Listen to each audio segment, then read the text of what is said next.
আমি বন ফুল গো, ছন্দে ছন্দে ডুলি আনন্দে। আমি বন ফুল গো, বাসন্তিকার কণ্ঠে আমি মালিকারও দুলগ। গীতিকার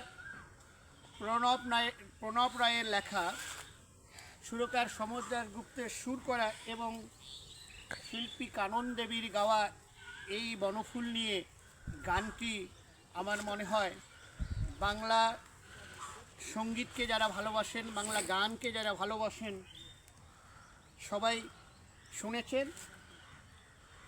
এই গানটি গাওয়ার একটি উদ্দেশ্য বা গানটি বলার একটি উদ্দেশ্য আছে। প্রিয় ভিউয়ার্স, আপনারা দেখুন যে আমি এখানে এক প্রকার বনফুলের গাছের মাঝে দাঁড়িয়ে আছি। এই ফুলটি সাধারণত গ্রামের মেঠোপথে বা ঝোপঝাড় বন জঙ্গলে অযত্নে অবহেলায় বেড়ে ওঠে, কিন্তু এই ফুলটি প্রকৃতিতে সৌন্দর্য আপন মহিমায় আপন গৌরবে বিলিয়ে দেয়। এই ফুলটির নাম হচ্ছে ভাট ফুল বা ঘেটু ফুল বা বনজুই। সাধারণত গ্রামে এটাকে ভাটফুল নামেই অভিহিত করা হয় বা গ্রামে এটি ভাটফুল নামে পরিচিত। আসুন আমরা এই ভাটফুল সম্পর্কে একটু জেনে নেই। এই ভাটফুল হচ্ছে গুল্ম জাতীয় বহুবর্ষজীবী সপুষ্পক উদ্ভিদ। আগেই বললাম এটি গ্রামের মেঠোপথে বা বন জঙ্গলে অযত্নে অবহেলায় বেড়ে ওঠে। এই ভাটফুল মূলত বাংলাদেশ, ভারত এবং মায়ানমারে জন্মে। এই ভাটফুল দেখুন, আপনারা গাছটির দিকে খেয়াল করুন যে ভাটফুল সাধারণত 2 থেকে 4 মিটার লম্বা হয় এবং এই যে পাতা সাধারণত 4 থেকে 7 ইঞ্চি দীর্ঘ হয় এবং এই যে পুষ্পদণ্ড আছে, পুষ্পদণ্ডের শীর্ষে বা অগ্রে কিন্তু এই ভাটফুলটা প্রস্ফুটিত হয়। এই ভাটফুলটা দেখুন যে অনেকটা বেগুনি রঙের কাণ্ড এবং তার উপরে সাদা রঙের ফুল, অনেকটা এটাকে বলা যায় যে বেলি ফুলের মতো আর কি।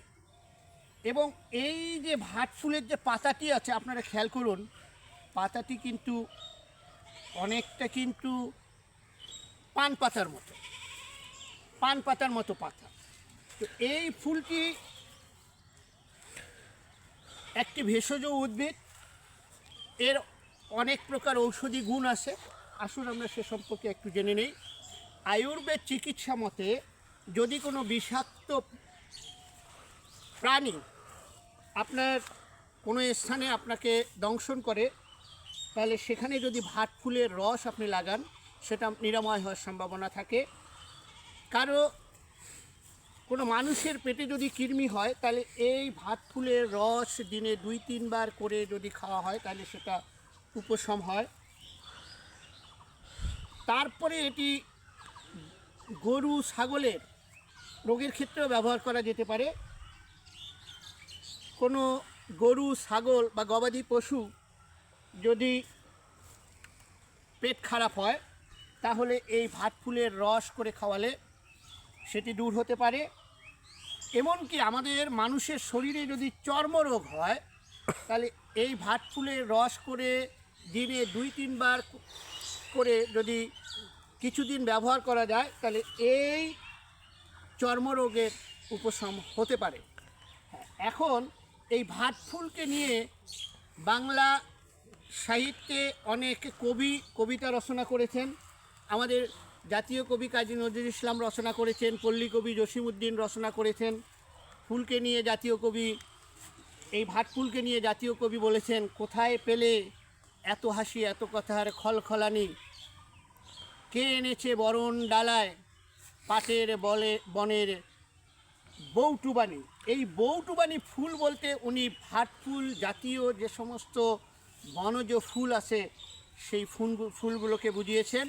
তারপরে উনি আরও লিখেছেন, যত ফুল তত ভুল কণ্টক জাগে, মাটির এ পৃথিবী তাই এত ভালো লাগে।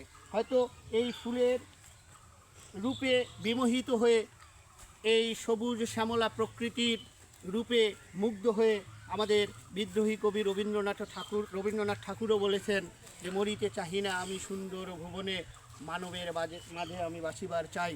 অথবা দ্বিজেন্দ্রলাল রায় যেমন বলেছেন, ধনধান্য পুষ্প ভরা আমাদের এই বসুন্ধরা, তাহার মাঝে আসছে দেশে এক সকল দেশের সেরা।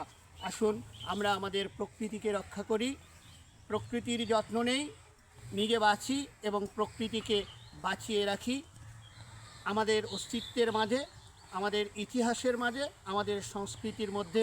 এই আশাবাদ ব্যক্ত করে শেষ করছি। সবাই ভালো থাকবেন, সুস্থ থাকবেন। আল্লাহ হাফেজ।